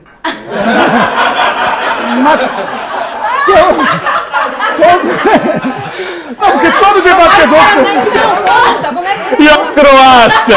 E a Croácia? Porque lá na Eslovênia. Todo debatedor, quando não tem muito o que falar, fala, e na Eslovênia, né? Como é que funciona? É. E muitas vezes a gente não sabe, né? Austrália. Mas você sabe que a questão da cota, eu quero muito mais ouvir do que falar, porque eu pensava de uma maneira e eu fui mudando meu pensamento e eu acho que o ser humano vivo, ele não tem que se prender, não tem que enraizar sabe, as questões. As questões têm que estar... Por exemplo, sobre educação aprendemos tanto aqui e 2 pessoas pensando totalmente diferente. Então eu penso assim, cota, por exemplo, para preto. Eu sou um preto Eu tenho um filho preto. E em Portugal, né? Então, quando você se perde, você joga Portugal de novo. Então, mas se você parar para pensar, uma mãe que criou 2 filhos, um preto e um branco, até pouco tempo atrás eu pensava assim, o preto, ele foi criado junto com o branco. Ele vai entrar e o branco talvez fique. Tá confuso essa Não, a mesma mãe. Vamos supor, você é uma mãe. Tá confuso. Paula é uma mãe. Mãe. Você teve um filho comigo, esse filho vai nascer preto. Não sei quem falou. Não, na minha suposição. Beleza. Meu filho com você nasceu preto. Aí você teve um filho com mosquito que nasceu branco. Então você é Paula que teve um filho com cara 1. Esses filhos são gêmeos. É verdade, é possível nascer um preto e um branco, gente. As oportunidades que vão dar porque o cara é preto, aí eu vou entrar na faculdade, porque eu sou preto. Ele é filho, foi criado na mesma favela, na mesma coisa, e não vai entrar porque é branco. Parou pra pensar sobre isso? Nossa. É complicado, mas tem uma razão. Eu tenho uma resposta. Não, eu entendo. O que você está falando é o seguinte: basicamente, hoje a denominação de alguém que é negro, ela acontece não sendo. Independente da denominação. Ele não é negro, mas ele foi criado pela mesma mãe, com o mesmo salário mínimo, no mesmo ambiente. Beleza. Por que ele não tem direito a entrar junto comigo? Porque eu nasci. Porque ele não é negro. Porque eu fiquei mais no forno. Eu fiquei mais tempo para ser retirado e nasci esse ébano, né? Eu nasci bem passado e nasci mal passado. Entendi. E aí existe uma explicação para isso. Que eu iria lançar o debate, eu não quero ter razão. A explicação para isso, por que eu tenho e ele não tem? Porque na sociedade que a gente vive, mesmo sendo da mesma mãe, criada na mesma favela, o branco vai ter mais oportunidade do que o preto. Haja visto nos meios de comunicação. Todos os apresentadores são brancos, maioria absoluta. Todo mundo é branco na televisão, que é a nossa maior referência ainda, porque a gente acha que todo mundo tem internet, mas não tem. Essa explicação é suficiente, na opinião de vocês, para manter a cota? Se eu trouxer dados, você vai Portugal, vai me zoar, né, nerd? Não vou. Não, eu posso parar desse gancho, porque eu achei muito bom que você trouxe. A pessoa mastigando, né? A educação realmente foi Tava embora, boa mas ela a comida? voltou. Não, você é super classuda comendo as duas. Não, tá de volta comigo de novo. Tá maravilhoso. Só um ponto para deixar muito claro. Não existe cota para negro rico. Isso é fake news, isso é um mito. A cota, ela é social. É que metade dela, se na metade da população é proporcional, mas se metade forem negros, metade da cota social vai para negro, metade para branco. Então é esse caso. É o pobre negro e branco. Só eles estão sendo comparados. O que você trouxe é verdade.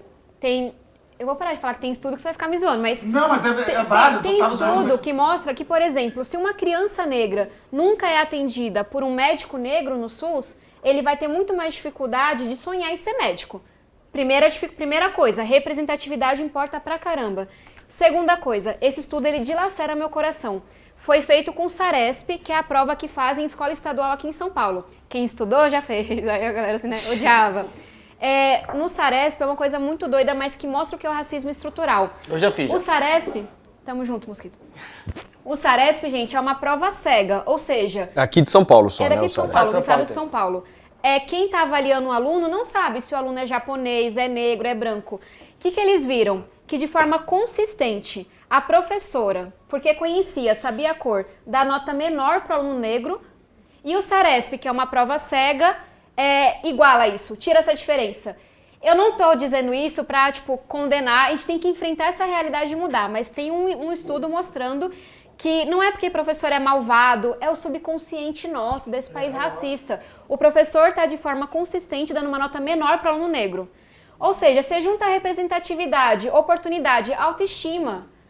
Eu não sei o que é isso, mas você pode estudar e aprender se você quiser. A aluna negra vai crescer ouvindo que seu cabelo é ruim, que não é tão bonita, considerada menos simpática.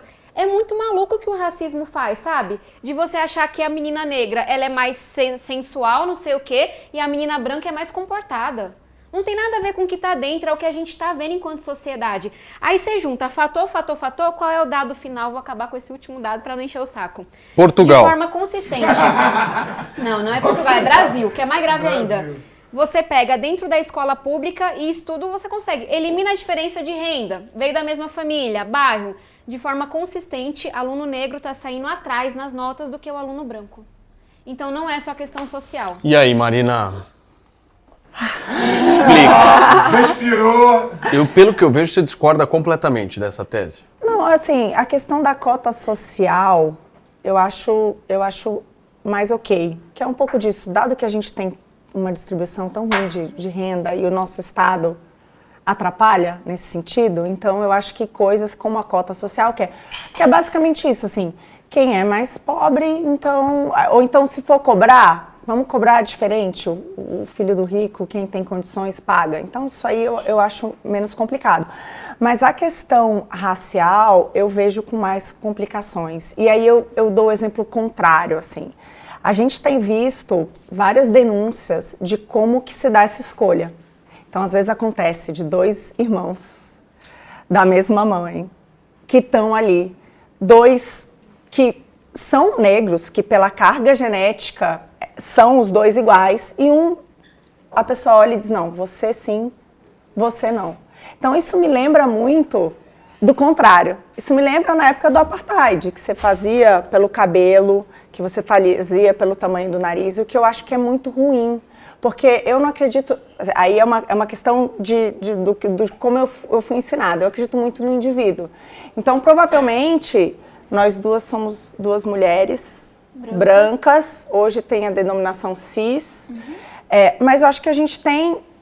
As 2 estamos na política, tivemos 2 infâncias de superação, mas temos ideologias completamente diferentes, né? Pensamos, apesar de estar na mesma coisa, a gente tem várias discordâncias, várias concordâncias e várias discordâncias, e talvez em vários aspectos eu pareça mais com você. Então, eu não consigo, eu acho que esse tipo de coisa que ajuda a dividir as pessoas em, sabe, negro, branco, mulher, homem, hétero, sabe, heterossexual, homossexual, cis, agora como falam, ou seja o que for, eu acho que isso tudo traz muito mais mal do que bem. Então, eu acho que qualquer coisa que incentive isso, como isso acaba fazendo, é muito ruim. Então, eu sou contra. Julima, você tem pergunta, meu amor?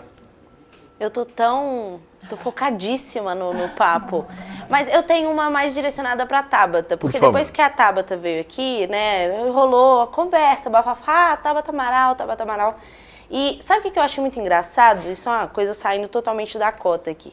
As pessoas, elas não entendem, elas não veem você como uma pessoa de esquerda, uma pessoa progressista, né? Então, a maioria de amigos que eu converso, por exemplo, são de esquerda, eles não te veem como uma pessoa que defende as pautas dos progressistas. E eu queria ouvir isso de você, assim, o que é mais forte nesse seu lado progressista que talvez eles não enxerguem? Pergunta complexa. Nossa! Mas vamos lá.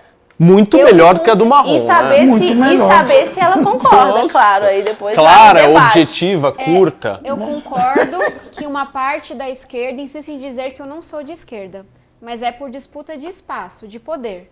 Porque essas pessoas não querem ninguém que apresente um projeto alternativo. Porque isso disputa voto. Quando eu falo, e aí eu vou puxar a sardinha pro meu lado, eu realmente acho que a maioria da população é de centro-esquerda a centro-direita. Não de esquerda e direita, mas as pessoas que estão mais nas pontas, elas gritam mais alto. Eu realmente acho que tem mais gente que, eu me considero de centro-esquerda, e vou dizer por quê, que concorda com minha visão de mundo do que pessoas que concordam com alguns tuiteiros. Mas os tuiteiros estão gritando mais alto, porque a galera comum tá lá trabalhando, se virando, fazendo o corre acontecer. Por que eu me considero de esquerda? A luta pela escola pública é minha luta principal, a luta pelo combate à desigualdade, a luta na pauta ambiental. Não estou dizendo que só pode ser de esquerda, eu acho errado quando você rotula desse jeito, mas são lutas mais associadas à esquerda. A luta contra o racismo, contra a homofobia, contra o machismo e por aí vai. Onde que eu divirjo de uma linha mais mainstream da esquerda? Eu vejo 3 coisas. Primeiro, combate à corrupção. Eu não vou engolir essa de que combate à corrupção é coisa de direita. E eu sempre sou firme nisso. Da mesma forma que eu falo mal, que eu denuncio que foi o mensalão, eu denuncio que é o orçamento secreto. A gente já conseguiu congelar 9 bilhões de reais que iam para a corrupção no governo federal. E aí vem dizer, porque eu falo de combate à corrupção, eu sou de direita? Segunda divergência, a pauta da democracia. Eu não tenho medo de apontar a incoerência que é você tapar os olhos para o que acontece na Nicarágua, em Cuba, na Venezuela. Não importa que é de esquerda, é ditadura, eu tenho um pavor à ditadura. E aí uma discordância menor em pautas econômicas, que minha visão é mais de centro. Tem reforma que eu acho que é importante, tem privatização que eu acho que pode acontecer, mas aí eu acho que a divisão principal seria a direita defendendo um Estado mínimo, uma parte da esquerda defendendo um Estado inchado, e eu quero que ele seja eficiente. Vamos tirar do super salário e colocar na escola pública? Vamos taxar o jatinho e poder aliviar a taxação do consumo? Você anda de jatinho ou não? Oi? Você anda de jatinho ou não? Claro que não, né? Mas essa minha raiva não é porque eu ando de jatinho. Não ando de jatinho, é porque eu acho errado mesmo, eu acho injusto. Tem um passeiozinho pra lá, então, pra não sei cá. se eu respondi, Ju. Não, eu realmente acho que eu São Paulo, Rio. me considero progressista. Mas tem uma ala tanto da esquerda quanto da direita que não aceita uma discordância. Isso é verdade. E aí taca o pau porque não quer concorrência. E eu tô aqui pra concorrer, então... E aí, Marina, o que vocês querem perguntar pra Marina? Você fez uma pra Tabata. Tem outra pra Marina? Eu quero saber o lado dela agora. Qual que é o lado que ela, nessas pautas que a Tabata... Porque a Marina é liberal. Sim. Meu, E raiz. Nessas pautas principais que a Tabata falou, qual que é o seu posicionamento? Não, eu sou liberal raiz, eu acredito no indivíduo. Eu tenho altíssimas expectativas quanto a todo e qualquer indivíduo, né? Seja de que classe social for, de que raça, de que gênero. Eu acredito que todo ser humano, se livre, né, e com dignidade, pode alcançar voos maiores. E eu, infelizmente, acho que o Estado brasileiro é uma máquina de maluco, assim, que não permite isso acontecer. Então, eu não teria outro motivo para ter entrado na política se não fosse para ajudar quem mais precisa. Não tem, gente, assim, sinceramente, não é acho que isso não é pauta. Por isso que eu acho que eu divirjo, eu acho que o liberal é aquele que mais quer dar oportunidade para as pessoas e acredita nessa mudança do mundo que é possível via indivíduo. A grande questão é esse negócio do Estado, porque, por exemplo, você falou do ensino público. Uma das minhas pautas prioritárias também é a educação. Mas eu acredito que ainda que o financiamento seja público, esses 6% do PIB lá de ensino público, pode ser muito mais bem gastos com parcerias com o setor privado, dando dinheiro e deixando o pai escolher onde vai levar seu filho. Então, entende? É uma visão diferente. Eu acho que hoje em dia o Estado brasileiro, ele é isso. Ele está gastando metade com os 20% mais ricos e 5% com os 20% mais pobres. Então, ele perpetua as desigualdades e impede a gente de crescer, entendeu? Vocês gostam de café? Gostam? Tem paixão por café? Muito. Eu vou falar uma coisa pra vocês. Vocês nunca tomaram um café do jeito que vocês vão tomar Porque eu aqui sou agora. metida cafezeira que fala, né? Eu torro não, mas eu moo meus grãos, eu tenho uns negocinhos... É hoje, querido. então. É hoje, então. Turma, chegou a hora, senhoras e senhores. Você não tem noção. É hoje o dia. Chegou a hora no Talk Churras do momento sublime Broncoff.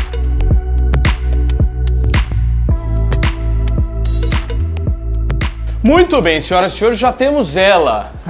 Você lembra o que ela é? Eu lembro. Qual era o nome? Ela é sommelier de café. Não é isso, Marrom. Não é assim que se fala. Eu já falei que não é. Coffee Hunter. Coffee Hunter. Vocês já ouviram falar nisso? Eu vou virar Coffee uma dessas aí Hunter daqui é a um pouco, se sommelier do café. Só que é uma coisa Mas meio... você caça café no mundo? Isso é essa tradução mesmo, de caçar o café e aí, né, em outras categorias de provar e trazer o melhor, não só na qualidade do café, mas em vários outros atributos.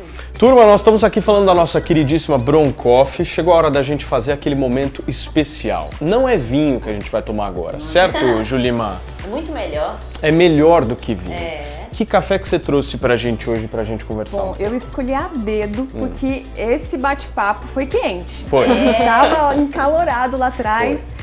E aí eu escolhi um café, primeiro que assim, até por uma representatividade feminina mesmo. Eu trouxe um café que é o Geisha. E ele tem notas florais. Vocês já provaram um café com notas florais? Já, mas o geisha não.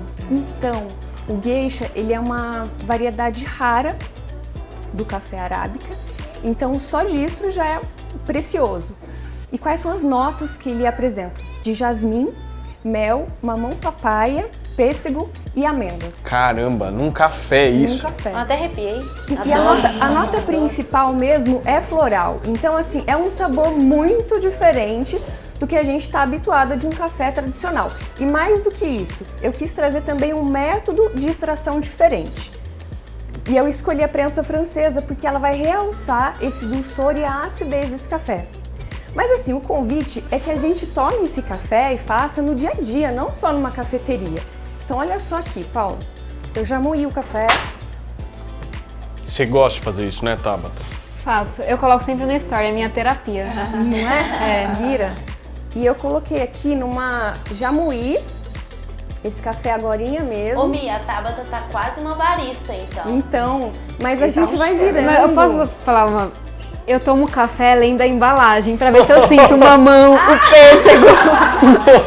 Porque eu tenho fé que um dia, se eu tô lendo e tomando... Vai rolar. Vai rolar. Então, o que eu fiz? É fácil, como ela falou, vai virando um hobby. Eu moí esse café, eu medi, fiz uma proporção aqui, eu vou passar uma quantidade e eu moí a quantidade para a quantidade que eu queria de água. Eu acabei de moer e coloquei aqui na granulometria grossa. Então, eu vou umedecer o café, que é o blooming. Olha a fumaça, sensacional. Isso eu não sabia não, que tinha que umedecer antes de colocar. Esse é legal, porque nessa hora ele vai fazer a principal troca de gases. E quando a torra é fresca, ele faz uma química ali maravilhosa nessa hidratação, que vai liberar bastante dos aromas e Tem sabores. o cafezinho da poucos, Câmara, então. não tem? Dos deputados? Um lugar específico Mas de... o café da Câmara é tão ruim. É ruim. Denúncia pública. Tá Não, tá tudo bem, não tem que ser café especial, não. Você já começa, Tabata reclama. Não, eu levo o meu café pro meu time, tá bom? Se for no gabinete, eu sirvo também. Mas E no olha, teu gabinete, Marina, vai ter café Opa, privatizado, hein? privatizado total. Pronto, o meu é privado, eu não pago. Já concordamos É a em uma coisa. privatização do Entenderam, café. elas se entenderam. É, você viu? Café privado. Mas você pra acha ruim o onde- que é público, aí você compra o seu. Para onde que vai os nossos melhores cafés? Para fora, é uma pena, né? É mesmo. Ô Mi, conta um pouquinho da Broncoff, vocês estão lançando essa empresa agora, é uma empresa nova que está chegando no Nova. mercado e é café, nós estamos falando aqui de café especial, certo? Isso mesmo. Na verdade, Paulo, são especiais na classificação, mas o Bron colocou aí uma terminologia a mais, que são os Isso. sublimes. Sublimes, Isso, exatamente. sublimes por quê? Porque parte de base que ele só vai ser avaliado pelas qualidades, que os outros são avaliados pelos defeitos, né? Os cafés de mercado tradicional. E então, ele além de ser o princípio básico de ser sem defeitos, que é como qualquer café especial, ele é sublime porque ele validou vários processos em sustentabilidade do processo, na escolha. E por que você serve na taça? Isso é uma curiosidade. Por que a taça? Porque a taça a gente pode tomar em qualquer lugar. Qualquer lugar. Mas a taça ela dá um approach, né? Por Tipo exemplo, num debate político, vamos pegar a taça. Eu acho que a taça também colabora com o aroma. Não, Colabora. o nariz fica... Eu E achava parecido que era com só vinho. pra ver a cor, que era mais clara de um café bom. Não, Eu assim, achava que era pra sentir o cheiro também. Então, Por porque que tem a que ver a com vinho, parece. Isso, porque como os cafés especiais são inspirados no mundo dos vinhos, para você conseguir sentir mais facilmente esses aromas e sabores, até essa linha reta dessa taça vai contribuir mais. E, gente, o sensorial muda. Você já tomou até uma água mesmo numa taça? É diferente. Então, faz diferença sim no sensorial. E acho que a gente tem que valorizar mais, tornar mais luxo do dia a dia. Você pode pegar um copo e várias vezes vai usar e ótimo também, porque a bebida é de qualidade. Mas se você quiser ganhar um requinte a mais no momento, vai Gente, bem. segue a Broncoff no Instagram, @Broncoff, marca nova que tá chegando e a gente tá trazendo aqui pra vocês conhecerem no Talk Show, certo? A Mi vai servindo todo mundo, é isso? Vou. Ô, Mi, vou fazer um teste no meu Instagram, fazer o Brown Coffee em taça pra ver se a galera vai falar que eu não sei nada de café. Né? Não vão quero me ver. xingar? É uma boa Certeza. tese. Dá engajamento, né? É uma boa tese. Escuta, enquanto a Mi vai fazendo o nosso querido cafezinho, vamos para a última pauta que eu queria abordar com vocês. Mulheres na política. E aí?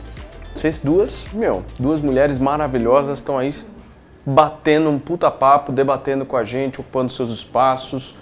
E aí? Qual que é o caminho para se ter mais mulher na política? Tem que ter um espaço garantido ou tem que ser na... Já vai pra polêmica. Eu não quero de maneira nenhuma falar disso. Longe de mim, né, Paulo? Você quer Não. começar? Começo. Começa, Mar, começa vocês. E aí, tem que ter, por exemplo, uma cota específica para mulheres? Até a gente vê essa questão do fundo eleitoral e tal. E aí? Então, Paulo, uma das coisas que me fez querer entrar para a política, e admiro muito a Tabata nesse sentido, é que eu acredito nisso. Quando você vê pessoa representada, isso traz, né, mais pessoas que se identificam e que vêm. Mas eu, por outro lado, também, e eu tenho, vamos dizer assim, o meu maior ídolo, né, é uma mulher, que é Margaret Thatcher, que enfrentou os sindicatos, pegou uma Inglaterra quebrada e transformou no país que mais cresceu depois daquilo. E enfrentou muito corporativismo, grandes empresas também, então para mim é uma grande referência. Mas a gente tem outro exemplo, né? Hoje a gente está vivendo uma polarização grande no país, mas eu diria que o pior presidente do Brasil, infelizmente, foi uma mulher também, né? Que foi a Dilma, na minha opinião. Então, não basta só isso, né? Eu acho que a liderança feminina, ela é fundamental, mas eu acho que é um pouco disso, assim, o meu caminho é, talvez, servir como exemplo, né? Estimular lideranças. Imagina, eu trabalhei antes de entrar para a política, eu trabalhei em outros ambientes muito machistas. Eu sou economista, meu mestrado em economia, sempre foram ambientes com poucas mulheres, né? Depois disso, no mercado, depois disso, no próprio, no governo federal, no Ministério da Economia, em cargos de liderança. Então, sempre foram ambientes que têm muito mais homens do que mulheres. A Câmara, então, né? Nem se fala. Mas você não concorda com a Simone Tebet? Mas cota, eu sou contra. Eu acho que a gente tem que sempre... Eu realmente acredito que a gente tem que votar na pessoa que mais representa os nossos valores, porque o político nada mais é do que o nosso representante. Então, ele vai lá votar uma série de coisas, sei lá, são 9 projetos, né, que você vota por semana. É uma gama imensa. Óbvio que você não vai concordar em 100%, mas tem que ser aquele que mais te representa. Então, eu não acredito em cota por conta disso. E mulher vota em mulher também. Gente, sente esse cheiro desse café? Eu quis entrar como uma opção para muitas mulheres, né? Mas pelo que eu defendo, não por ser mulher. Mulher vota em mulher. Você votaria em Tabata Amaral? Olha, eu admiro muito a Tudo Tabata. bem, Eu admiro muito. Eu não vou ficar ofendida, não. Não, é verdade. Eu admiro votar em mim, muito. rapaz. Eu admiro Mas se muito. não tivesse você votaria em Marina? Não, eu votaria em alguém progressista. E isso não diminui o respeito Eu que eu tenho por votaria em ela. alguém liberal. Então, eu acho que é uma Escuta, questão... saúde a todos. Ei, tá mal educada aqui, não. Plateia,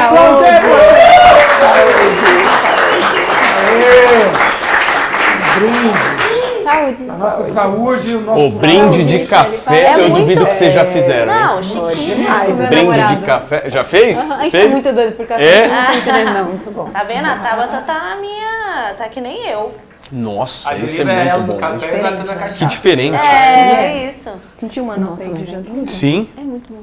Nossa, Eu muito tô bom. tentando sentir super tudo. clarinho. Cada cheirada que eu dou, eu Muito penso em bom. um que ela falou. Nossa, que delícia. É, mas assim, sendo muito sincera, Michele, eu tenho muitos anos pra sentir uma mão. Mas realmente ao longo da vida, é um vai aprender. processo. É um processo mesmo, tem uma roda de aromas e sabores e a gente tem que ir brincando mesmo e buscando isso no paladar. É construindo. Até porque o que a gente conhece como sabor do café vem enraizado, né? Desde criança, só aquele sabor amargo, preto. Aí você pega um assim claro, uma nota floral, você fala, até pra bem reconhecer claro mesmo. esse sabor, é com o tempo mesmo. E aí? Ficou faltando quem responder a questão das mulheres. Você não Eu respondeu? eu tenho que fazer meu ponto Não, aqui. Acho que só uma coisa que eu acho muito importante de ser dita. Eu sempre fui muito crítica ao governo Dilma, especialmente na pauta econômica. Mas o pior presidente da República se chama Jair Bolsonaro. E os dois são, assim, incomparáveis, porque eu não comparo com ninguém. Com Temer, FHC, é uma aberração da natureza esse homem. Acho, não sei, talvez ofendendo a natureza, mas eu acho que não. Então, só esse ponto. Em relação a mulheres na política, eu defendo sim uma reserva de vagas no parlamento. Eu não posso mais falar outros países, estudos, porque Pode vai estar sim, pode sim. porque Não, é que outros... se trouxer Portugal vai ficar repetitivo. Pode ser Pode, qualquer só não outro. pode citar Não, Portugal, Mas porque muitos países fizeram esse caminho de reserva de cadeiras no parlamento e deu muito certo. E não é muito diferente da questão racial. Tem razão, não é tirado do chapéu. 90 anos atrás, as mulheres não podiam votar nem ser eleitas. A mulher, ela ainda sofre muitas violências. A gente viu o estupro dentro de um hospital. Assim, foi de lacerar o coração. É perigoso em casa, é perigoso na rua, tem dupla, tripla jornada. Os partidos não dão espaço Praticamente todos os presidentes de partidos são homens. Os partidos não dão recurso, não dão espaço. Então, tem muita razão para a gente ter poucas mulheres hoje. De cada 10 políticos, mais ou menos só uma é mulher no Brasil. E aí, sobre a questão que a Ju trouxe de mulher vota em mulher, eu tenho certeza que se as candidaturas de mulheres tivessem o mesmo apoio que os homens, muitas mulheres votariam em mulheres. O problema é que essas candidaturas, elas não são feitas viáveis. É como assim, tem lá as cartinhas, né? Vou pegar aqui meu Lactaid e o guardanapo. Aí a mulher recebeu, candidato homem, candidato homem, candidato homem. Ela vai escolher o melhor entre esses candidatos homens. Porque a carta da candidata mulher nem está chegando nela.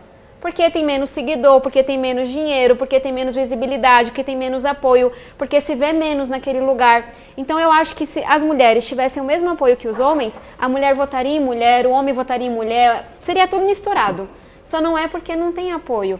E sobre a questão das cotas, último estudo da rodada, que eu não sofri bullying. Coitada. Teve um estudo que mostrou que o Brasil vai levar mais de 100 anos para que homens e mulheres tenham igualdade na política. Cara, eu quero ver isso viva. Eu não quero que isso aconteça daqui 100 anos. E as cotas, a reserva de cadeiras é uma forma de acelerar isso, na minha opinião. Muito bem. É só uma questão em relação a isso. Tabata, vem pro novo, Tabata, porque a gente tem o maior coeficiente de mulheres eleitas. Independente. Mas a gente não é a favor de cota, engraçado, né? Então não precisa. Eu acho que uma coisa que ela falou que é importante e que eu sou bastante contra também é a questão do fundão eleitoral, porque hoje em dia isso acaba assim, os caciques determinam para quem vai. Então a gente fez um estudo bem interessante, eu sou até autora do estudo, de como que esses recursos foram utilizados lá em 2018 e mostra que foi exatamente os caciques decidiram, normalmente para reeleição, né, mais de R$1 milhão para cada um dos candidatos à reeleição, pouquíssimo para os candidatos novatos. Então, eu acredito que esse tipo de mecanismo atrapalhe bastante assim, o que a gente está na política. Mas aí eu penso diferente. Eu sou contra o fundão, eu acho que as pessoas deveriam financiar, todo mundo ir para a rua, além de pedir voto, dizer, olha, minha vaquinha sairia muito mais barato, sujaria menos a cidade. Concordamos em duas coisas, gostei, foram boas.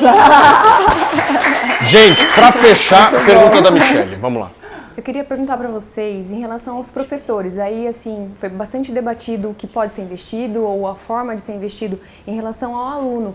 Mas foi tão, assim, sucateado quem vai dirigir essas crianças. E hoje, se tivesse o melhor do recurso, dos cenários disponível para qualquer professor, será que a gente tem os professores capacitados hoje para isso? Então, qual é esse olhar, assim, porque, por exemplo, pensando numa escola pública em particular, o que levou esse professor da escola pública a estar desestimulado, pegando tanto atestado, afastamentos, e ele é humilhado, ele é ameaçado numa escola pública? E por que talvez de escola particular isso seja menor? E qual que é o estímulo? Então, se na frente eu tenho esses professores com estímulos diferentes, como incentivar, como então também homogeneizar e trazer essa diferença que foi para eles, né, de tantos anos? Assim. Só pedir para vocês serem mais breves, por favor. Não, formação. Nossos professores são muito mal formados. A faculdade é super teórica, é tipo um médico vai te operar e ele aprende sociologia da operação, história da operação, mas ele não aprende como é que faz a operação. Então tem que reformular e é uma briga com as grandes faculdades e formação continuada. Eu falei de Sobral, não vou me alongar, mas uma coisa que Sobral fez foi criar a melhor escola de formação continuada de professores do Brasil. Bota os professores para aprenderem tudo que eles não aprenderam na sua formação básica e lá. E aí, só para corroborar o que a Michelle trouxe, os professores brasileiros são os que mais sofrem violência do mundo. É pior do que em algumas ditaduras. Então tem razão para esse desestímulo todo. Tem mais coisas, mas a minha aposta seria a formação boa. Não, concordo com a formação, concordo que tem que ser contínua. Eu vou além, eu acho que além da formação você tem que ter uma avaliação contínua, né? Primeiro, sim, a pessoa, se for público e se for no privado, também todo mundo faz uma prova para entrar. Mas depois você só continua se você consegue dar conta. E eu conheço vários casos também de professores incríveis no setor, inclusive da minha família, inclusive agora até que vai virar diretora, e pessoas outras, agora, enfim, pré-candidatas a deputados estaduais, mulheres fantásticas, que também numa situação como essa, mas vão lá porque acreditam, porque se reciclam. Então, por isso que eu acho que é mais complicado no público quando você tem estabilidade, quando você não precisa, enquanto que no privado acontece o quê?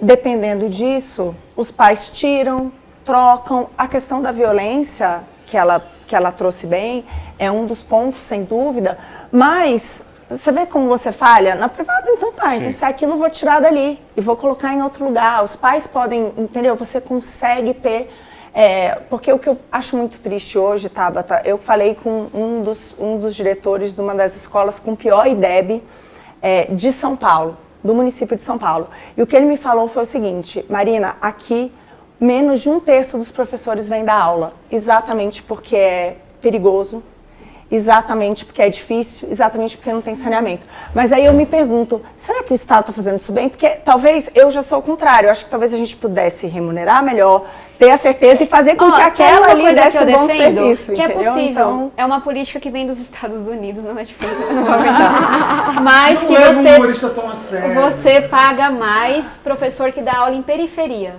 eu concordo. Eu defendo muito isso. Quanto mais grave a situação daquela comunidade, mais vulnerável, melhor vai receber quem está trabalhando lá. Mas hoje, com a isonomia de Julima, serviço público, isso não é possível, entendeu? É por isso que eu acho que é um pouco... Pra fechar, meu amor, voa. Eu acho que depois da entrevista a gente pode imaginar que num possível segundo turno quem votaria em Lula e quem votaria em Bolsonaro. Mas eu quero saber por que esse candidato e não outro. Eu acho... Eu tenho... Não posso falar mal do Bolsonaro, é Pode isso? falar. Pode falar o que você quiser. Pode ficar à vontade. Por que não o Bolsonaro? Por que não o Bolsonaro? Porque eu estudei em escola pública, porque eu dei aula em escola pública e ele acabou com a nossa educação, porque eu sou mulher, porque eu venho da periferia, porque esse ser humano é contra tudo que é mais caro para mim, que é o cuidado com a vida, que é o cuidado com a educação, porque tem 33 milhões de brasileiros passando fome, porque ele destruiu a nossa economia, porque sim, tem muitos erros no passado cometidos por PT, PSDB, Temer e quem mais vocês puderem imaginar. Mas ninguém nunca se colocou de forma tão frontal para destruir tudo que é caro para mim. Então, do lado do Bolsonaro, eu jamais Pra estaria. fechar, Marina. Por que não Lula? Por que não Lula? Porque, gente, olha só, o que me fez entrar para a política, o que me fez antes disso ir até Brasília, e aí, bom, minha filha tinha 2 anos e meio e eu fiquei de segunda a sexta fora, foi a chance de privatizar uma estatal, porque foi via elas que o PT fez a nova matriz econômica e jogou a gente na pior crise de todos os tempos, não é agora. A gente até hoje não se recuperou dos 7% de PIB que caiu depois do governo Dilma, com todo mundo crescendo. A gente vê todo o crescimento do Brasil. O que aconteceu nos anos de PT não existe nada igual. Foi, de repente, todo mundo crescendo e a gente, pá, uma queda livre, entendeu? E também 7 milhões a mais de desempregados. Até hoje a gente não conseguiu recuperar. E demora. Então, eu não consigo pensar em ter isso de novo e a gente ter mais décadas perdidas, porque demora. Então, e isso foi muito instrumentalizado via estatais, via centenas de bilhões para o BNDES, via construção de refinaria. Eu acho um absurdo o cara vir me falar que o problema do combustível do Brasil é falta de refinaria, sendo que a gente gastou 13 bilhões de dólares com o Comperj, que virou sucata. Gente, a gente está falando aqui desses valores, 13 bilhões de dólares, sucata. A outra que abriu em Lima, 18 bilhões de dólares, é a mais cara do mundo. Então, foi isso que foi feito com os recursos. Foi um estrago que a gente até hoje não se recuperou. Então, me dá, assim, é um pesadelo terrível ver que isso pode se repetir. Minhas queridas, eu queria muito agradecer mais uma vez a participação de vocês. De verdade.